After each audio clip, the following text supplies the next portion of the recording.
জয় গুরু বন্ধুরা, আশা করি তোমরা নিশ্চয়ই সবাই ভালো আছো। আমিও খুব ভালো আছি তোমাদের ভালোবাসায়। তো মাঝে মধ্যে শরীরটা একটু খারাপ হয়, শরীরটা খারাপ হলে তখন আর কিছু করতে ভালো লাগে না। তো যাই হোক, কাজ তো করতেই হবে, যেহেতু আজকে শুক্রবার নিরামিষের দিন, যেহেতু রান্নার একটু ঝামেলা থাকে। তো কি কি রান্না করছি মানে করব আজকে তোমাদেরকে পরে শেয়ার করব, অবশ্যই শেয়ার করে তোমাদেরকে জানাবো কি কি রান্না করছি। তো চলো, সবাই ভালো থাকো, সুস্থ থাকো। এটা তো চলো বন্ধুরা, কি আজকে দুপুরে কি কি মেনু হয়েছে দেখিয়ে দিই। আলু, সয়াবিন, ফুলকপি আর গাজর দিয়ে একটা এরকম একটা ঝোল ঝোল তরকারি হয়েছে। আর এটা হয়েছে বোতে শাক। কালকে তো বোতে শাকের বেগুন আর বড়ি দিয়ে ঘন্ট করেছিলাম, আজকে একটু বোতে শাকটা ছিল, তো আলু আর গাজর দিয়ে ভাজা ভাজা করেছি, আর একটু আদা আর কাঁচা লঙ্কা ফোড়ন দিয়ে এরকম ভাজা করব।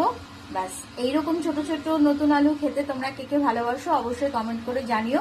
আজকে আমাদের শুক্রবার নিরামিষ সিম্পল রান্না। তো চলো টাটা, সবাইকে শুভ দুপুর, অনেক অনেক ভালো থাকো, অনেক অনেক ভালোবাসা তোমাদের।